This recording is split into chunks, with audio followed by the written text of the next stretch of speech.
취재 이후를 들어보는 시간 뉴스 AS입니다. 지난 주말 인천 송도의 한 아파트에서 60대 남성이 사제총기로 아들을 살해하는 사건이 있었습니다. 이 남성의 집에서는 타이머가 설정된 다량의 사제 폭발물까지 발견이 됐습니다. 이 범행 동기를 두고 온갖 추측이 난무하던 가운데 이 남성이 프로파일러에게 범행 동기를 털어놨습니다. 보다 자세한 소식 스타일보 한웅희 기자를 연결해서 알아보겠습니다. 한 기자, 지금 어디에 나와 있나요?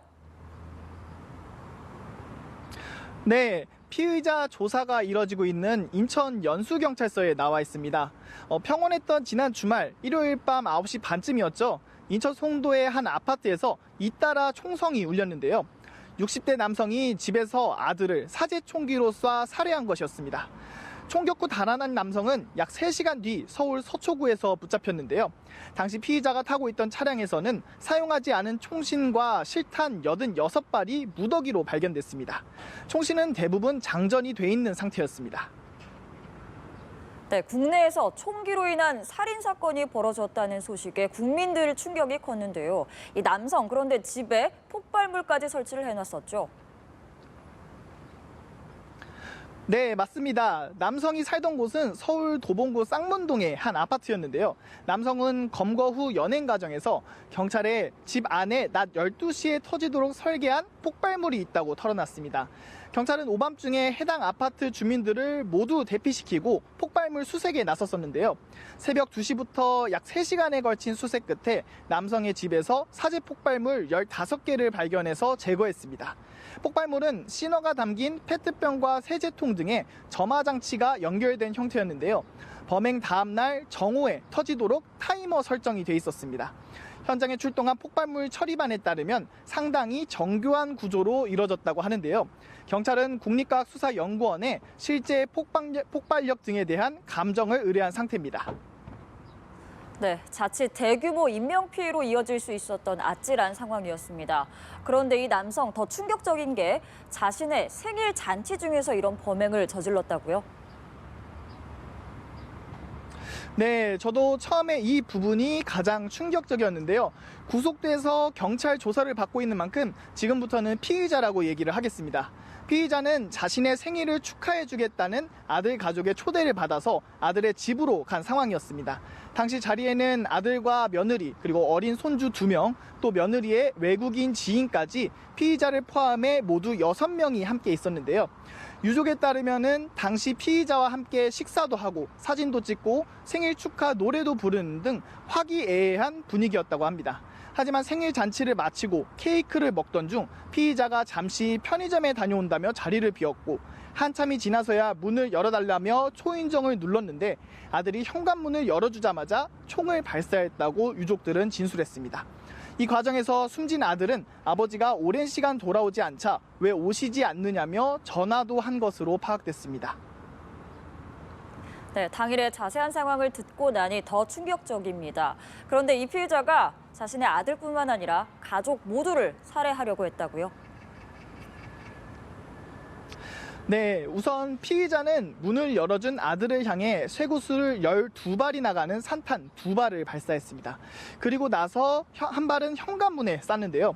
이 한 발이 누구를 향해서 쏜 건지는 아직 밝혀지지는 않은 상황입니다. 피의자는 경찰 조사에서 아들만 살해하려 했다고 진술을 계속 지금 주장하고 있는데요. 하지만 경찰은 피의자가 가족 모두를 살해하려 했다고 보고 살인 혐의에 더해서 조금 전 동석자 4명에 대한 살인 미수 혐의까지 추가로 적용해서 입건했습니다. 피의자가 집 밖으로 달아나던 외국인 지인을 쫓아가는 등 범행 당일 행적과 유족의 증언 등을 토대로 살해 의도가 있었다고 판단한 겁니다. 앞서 유족은 입장문을 통해서 피의자가 무차별 살인을 계획했지만 총기 문제로 미수에 그쳤다고 주장했습니다. 유족은 피의자가 피해자를 향해 총을 발사한 뒤 외국인 지인에게도 2차례 방아쇠를 당겼지만 불발됐다면서 아이들을 피신시키고 숨어있는 며느리가 피해자를 구조하기 위해 방 밖으로 나오자 총기를 재정비하고 소리를 지르면서 추격했다고 당시 상황을 설명했습니다. 특히 어린 손주들이 숨어있는 방문을 잠그자 여러 차례 문을 열려고 시도하면서 나오라고 위협했다고도 밝혔습니다. 네, 사제 총기로 자신의 아들뿐만 아니라 가족들까지 살해하려 하고 또 인명피해를 유발할 수 있는 사제 폭발물까지 설치한 점 단순한 살인 사건으로 보기는 어려운 상황입니다. 그렇다면 이 피의자 도대체 무엇 때문에 이렇게까지 한 겁니까? 저도 그렇고 많은 분들이 이 생일잔치까지 해준 아들 가족에게 도대체 왜 이렇게 끔찍한 짓을 했을까, 저질렀을까 의문점이 드실 겁니다. 범행 동기와 관련해 여러 가지 보도가 나오고 있지만 정확하게 말씀드리자면 아직 단정하기는 어렵다, 이렇게 말씀드리는 게 맞을 것 같습니다. 피의자는 수사 초기 경찰에 가정 불화가 있었다고 진술했는데요. 다만 구체적으로 어떤 불화인지에 대해서는 입을 열지 않고 묵비권을 행사하고 있습니다. 그러면서 이 불화의 원인에 대해 온갖 추측이 난무하기 시작했는데요. 특히 유족 측은 이혼에 의한 가정 불화가 범행 동기라는 일부 언론 보도에 대해서 아들과 며느리는 피의자를 위해 이혼 사실을 알고도 내색하지 않았고 이는 근거 없는 주장에 불과하다며 다른 갈등은 전혀 없었다고도 강조했습니다. 그러면서 피의자의 범행에는 어떠한 참작할 만한 동기도 없다며 과도한 추측을 자제해달라고도 호소했습니다. 네, 지금 말씀하신 것처럼 유족에 대한 2차 피해를 막기 위해서 과도한 추측은 자제하는 게 옳은 걸로 보여집니다. 또 피해자가 구체적인 범행 동기에 대해서 진술을 거부하면서 결국에는 조사 과정에 프로파일러가 투입됐다고요? 네, 경찰은 3명의 프로파일러를 투입해서 범죄 행동 분석에 나섰는데요. 피의자는 프로파일러 조사에서 경제적으로 어려웠다고 털어놨습니다. 그러면서 가족이 회사의 직원으로 이름을 올려서 급여로 월 300만 원을 받아왔는데 지난해부터는 이 지급이 끊겼다고 진술을 한 건데요. 유일한 가족이 등을 돌려서 배신감을 느꼈다고 범행 배경을 설명했습니다. 하지만 경찰은 어디까지나 피의자의 진술일 뿐이라며 섣불리 범행 동기를 단정할 수는 없다는 입장입니다. 어제 유족을 대상으로 참고인 조사가 2시간가량 진행됐는데요. 유족은 생활비 지원을 끊은 적이 없다고 반박한 것으로 전해졌습니다. 경찰은 사실관계 확인을 위해 피의자의 금융계좌에 대한 압수수색 영장을 신청하고 휴대전화 포렌식을 진행하는 등 객관적인 범행 동기를 밝히는 데 수사력을 집중한다는 방침입니다. 네, 잘 알겠습니다. 이런 가운데 피의자가 무려 1년 전부터 이 범행을 준비했다는 소식도 전해졌는데 사실인가요?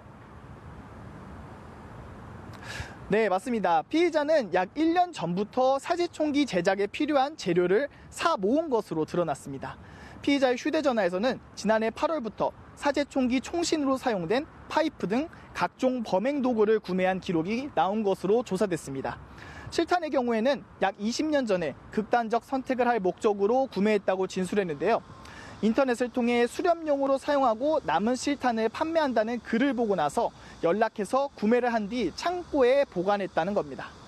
범행 당일 피의자는 집에서 사제총기가 든 가방을 미리 준비한 렌터카에 싣고 떠나는 모습이 CCTV에 포착되기도 했습니다. 피의자는 경찰 조사에서 범행 전 내면의 갈등을 겪었다, 이렇게 진술을 하기도 했는데요. 경찰은 30-40분 동안 자신의 차에서 범행을 할지 말지 고민한 것으로 보인다고도 밝혔습니다. 사제 폭발물을 설치한 건 자신의 흔적을 지우기 위해서였고 낮 12시에 터지도록 한 건 그때가 사람이 가장 적을 것 같았다는 황당한 대답을 내놓기도 했습니다. 프로파일러 조사 중에는 나는 원래 착하게 살아온 좋은 사람이라는 말을 반복하기도 했다고 합니다. 경찰은 이번 범행이 사전에 계획된 것으로 보고 주말에도 계속해서 수사를 이어갈 예정입니다. 현재는 3번째 피의자 조사가 이뤄지고 있는데 경찰 관계자는 범행 동기와 계획 당일 범행 행적 등에 대해서 집중적으로 추궁하고 있다고 밝혔습니다. 네, 아직 이 사건에 대한 수사가 진행이 되고 있는 만큼 구체적인 범행 동기가 밝혀질 때까지는 과도한 추측은 삼가는 게 좋을 것 같습니다. 오늘 이야기는 여기까지 듣겠습니다. 한웅희 기자 수고하셨습니다.